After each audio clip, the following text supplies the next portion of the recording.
नमस्कार दोस्तों, मैं विनय दुबे मुंबई से। आखिर वो दिन आ ही गया ना जिसका देश के अंडभक्तों को और भारतीय जनता पार्टी को इंतजार था कि सीमा पे हमारे सैनिक कब मरें, कब उनकी मार्केटिंग करने के लिए बाहर निकलें। 45 दिनों से ये झड़प चाली थी लद्दाख में और चाइना और भारतीय सेना के बीच में, लेकिन हमारी सरकार सोई हुई थी। एक 1.5 फुटिया के सैनिक आते हैं, हमारे सैनिकों को मार के चले जाते हैं, और वो सैनिक आते हैं जिनकी पूरी आंख तक नहीं खुलती है ठीक से।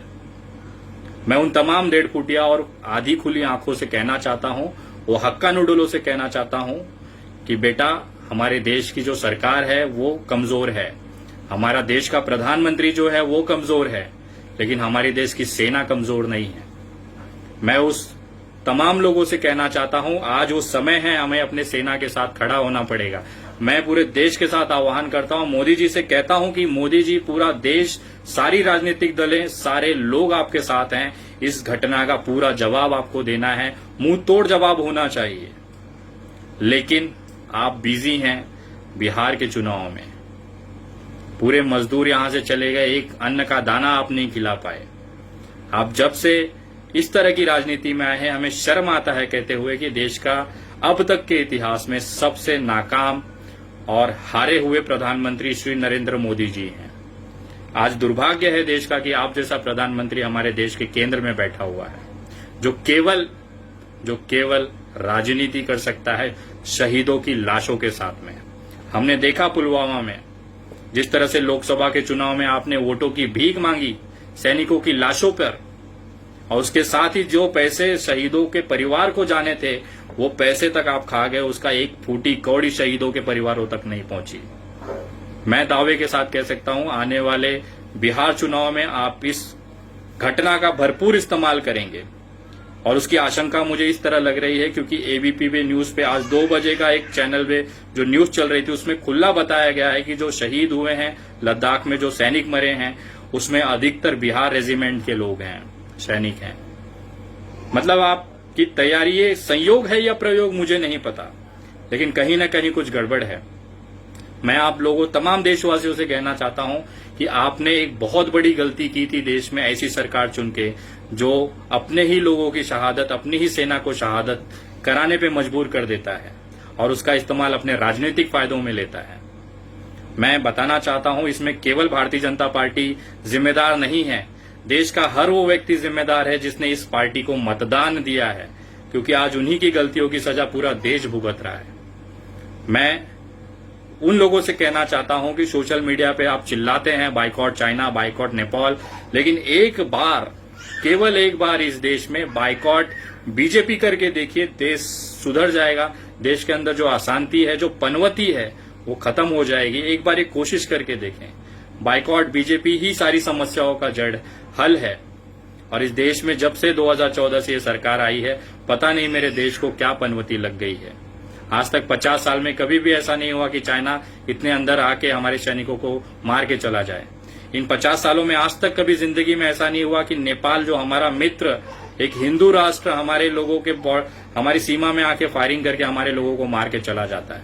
ये मोदी जी की उपलब्धि है, और इस समय देश को हमारे सेना के साथ खड़े होने की जरूरत है। उस समय केवल हमारे जो राजनेता हैं वो बिहार चुनाव में व्यस्त हैं, एलईडी स्क्रीन लगा के लोगों को बता रहे हैं कि हमारी उपलब्धियां क्या हैं। अरे भाई साहब, हमारे मध्यम परिवार के लोगों को राशन की जरूरत है, उनकी नौकरियां जा चुकी हैं, सैलरी नहीं आ रही है, घर का भाड़ा उनको भरना है, घर मालिक रोज उनको गाली गलौज कर रहा है, बैंक की ईएमआई भरने के लिए बैंकों से फोन आ रही है, उनको गालियां पड़ रही हैं, स्कूल की फीस भरने के लिए उनको गालियां पड़ रही हैं, स्कूल का दबाव है कि फीस भरा जाए, उस समय जब उनकी आमदनी शून्य है। इसमें तो सरकार आपकी तरफ से कोई योगदान नहीं रहा है। कम से कम आप आरबीआई को बोल के ये ईएमआई टाल सकते थे, कोई माफ नहीं करने को कह रहा है आपसे। हम, ये जो मध्यम वर्गीय मिडिल क्लास परिवार है ना, वो पूरी जिम्मेदारी के साथ अपना देश चलाता है, वो प्रॉपर टैक्स भरता है जिसके पैसे से आप अपनी सरकारें चलाते हैं। कोई रियायत नहीं मांग रहा है, न वो कहता है कि हमारी बिल माफ होनी चाहिए इलेक्ट्रिसिटी की, या हमारी लोन माफ होने चाहिए। वो केवल इतना कह रहा है कि अगले 4 महीने 5 महीने का मोहलत दिया जाए। लॉकडाउन आपकी खुरापात थी। जिस समय लॉकडाउन करना था, लोगों को समय देना चाहिए था, उस समय आप मध्य प्रदेश में सरकार बनाने में बिजी थे, जिसका खामियाजा आज पूरा देश में 3.5 लाख कोरोना वायरस फैले हुए हैं, पेशेंट हैं। और जिस समय सबसे ज्यादा कोरोना पेशेंट उस समय आप लॉकडाउन हटा देते हैं क्योंकि बिहार में आपको चुनाव कराने हैं। मैं पूछना चाहता हूं कि आपको किसके लिए चुना गया था देश में? आपको केवल इसके लिए चुना गया था कि आप चुनाव लड़े और जीते? आपको केवल इसके लिए चुना गया था कि आप दूसरे दलों के विधायक सांसद खरीद के अपनी सरकारें बनाएं? आपको केवल इसके लिए चुना गया था कि आप पीएम केयर फंड के लिए पैसे जमा करें? पुलवामा के शहादत में जो सैनिक मरे हैं उनके मदद के लिए जो पैसे आए वो खा के आप हजम कर जाएं, इसके लिए आपको चुना था? आप ही ने कहा था ना कि घरों के मालिक पैसे ना लें, भाड़ा ना लें, बैंकों की ईएमआई नहीं जाएगी, और आप वही है ना जो मजदूरों को किराया तक आपने लिया था। आपकी कतनी करनी में जमीन आसमान का फर्क है मोदी जी। माफ करिएगा, आप इस देश के सबसे नाकाम और हारे हुए प्रधानमंत्री हैं। ये मुझे कहते हुए बहुत शर्म महसूस हो रही है। और मैं आप तमाम लोगों से निवेदन करता हूं कि अगर आज के समय अगर आप सेना के हमारे जवानों का मनोबल नहीं बढ़ा पाते हैं तो मुझे ऐसा लगता है कि हम अपने ही देश के अंदर गद्दारी कर रहे हैं। भारत का हर नागरिक इस समय हमारी सेना के साथ खड़े रहना चाहिए, उनके साथ में रहना चाहिए। मैं निवेदन करता हूं लोगों से कम इस न्यूज चैनलों को सही जवाब दो। आप सुनिए ये मोहतरमा क्या कह रही हैं।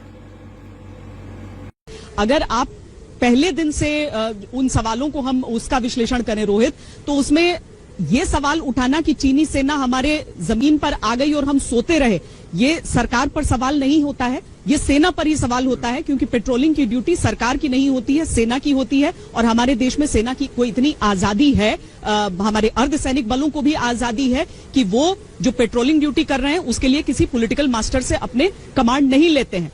अगर आईटीबीपी के हटने के बाद वहां पर भारतीय सेना भी पहुंची और आप कहते हैं कि चीन ने हड़प ली हमारी जमीन, तो ये फिर सेना के ऊपर सवाल हो जाता है। मतलब हमारे सैनिक अगर वहां पे मर जाएं तो सेना की जिम्मेदारी होती है, और अगर यही सेना जाके पाकिस्तान में एयर स्ट्राइक करके आए तो मोदी जी का मास्टर स्ट्रोक हो जाता है। ऐसा दोगलापन हमने आज तक इतिहास में नहीं देखा था जो आप लोग चला रहे हैं। मैं तमाम भारतीय लोगों से निवेदन करता हूं कि ऐसे लोगों के मुंह पे तमाचा मारने की जरूरत है। इनका सोशल मीडिया बहिष्कार होना चाहिए, इनके चैनलों को अनसब्सक्राइब करिए। ये देश के साथ नहीं है, ये केवल मोदी जी के तलवे चाटने में बिजी हैं। और मैं निवेदन करता हूं कि देश के जनता को ये समझना चाहिए कि हमने जो गलतियां की हैं अब उसे सुधारने का मौका हमारे पास आने वाला है, तो उस पर थोड़ा ध्यान दें। और इस जैसे लोगों को, इस जैसी सरकार को, जो भारत की सरकार गरीबों की सरकार है ही नहीं, ये सिर्फ अमीरों के लाखों करोड़ों रुपए माफ कर सकते हैं, लेकिन मध्यम वर्ग परिवार की ईएमआई रोकने के लिए एक ऑर्डर नहीं निकाल सकते। ये बैंकों को ये नहीं कह सकते कि आप ईएमआई 3 महीने 4 महीने बाद लो। ये इलेक्ट्रिसिटी बिल के लिए नहीं कह सकते कि आप 4 महीने बाद भरो। ये स्कूल को बंदिशें नहीं डाल सकते कि आप अभी उनसे फीस मत लो। अभी कहां से किसी का रोजगार चल रहा है, और जिसके पास नौकरियां बची थी वो भी जा चुकी हैं। और मैं दावे के साथ कह सकता हूं ये स्कूल फीस तभी तक ली जाएगी जब तक सारे लोग उसके पैसे ना भर दें। और जैसे ही एक बार ये फीस भर दिया जाएगा, स्कूलों को लॉकडाउन में बंद कर दिया जाएगा, ये बताते हुए कि कोरोना संक्रमण फैल रहा है। आपने फीस भर दी लेकिन बच्चे स्कूल नहीं जाएंगे। मैं ये दावे के साथ कह सकता हूं, क्योंकि अधिकतर जो स्कूलें हैं वो राजनेताओं के हैं, नेताओं के हैं, उनके संरक्षण में चलते हैं। एक बार उनको पैसा मिल गया वो लॉकडाउन में ये स्कूलें बंद कर देंगे। और मुझे ऐसा लगता है कि हमारे बच्चों को फिलहाल इस समय स्कूल नहीं भेजना चाहिए। मेरे बच्चे अनपढ़ रह जाएंगे चलेगा, लेकिन कम से कम जिंदा रहेंगे। मैं इस साल अपने बच्चों को स्कूल नहीं भेजूंगा, ना ही उसकी कोई प्रक्रिया करूंगा। मैं घर से उनको पढ़ाऊंगा, उनको डिजिटल एजुकेशन देने की कोशिश करूंगा, लेकिन उनकी जान हथेली पे रख के मैं उनको स्कूल नहीं भेजूंगा। और उस समय जब देश का 3.5 लाख के ऊपर कोरोना वायरस है, मैं तब तक अपने बच्चों को नहीं भेजूंगा जब तक इस देश में एक भी कोरोना पेशेंट जिंदा रह गया। जब तक देश में 0 कोरोना पेशेंट नहीं होंगे, मैं अपने बच्चों को स्कूल नहीं भेजूंगा। क्योंकि ये बच्चे बहुत छोटे हैं, ये कभी भी सोशल डिस्टेंसिंग का पालन नहीं करेंगे। और हमारे लिए सबसे बड़ी खतरा हमारी जिंदगी, हमारी मेहनत है, हमारे बच्चे हैं। मैं उनसे जान के साथ खिलवाड़ नहीं कर सकता। तो कृपया मुझे माफ करें।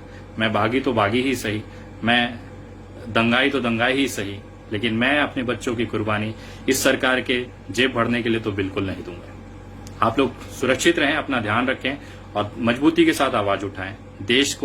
देश के लिए जरूर आवाज उठाएं, देश के साथ रहें, अपनी सेना के साथ रहें। हम सब आपके साथ हैं। कृपया आप बिंदास होकर सेना को मैं कहना चाहता हूं, पूरा देश आपके साथ खड़ा है। जय हिंद, जय महाराष्ट्र।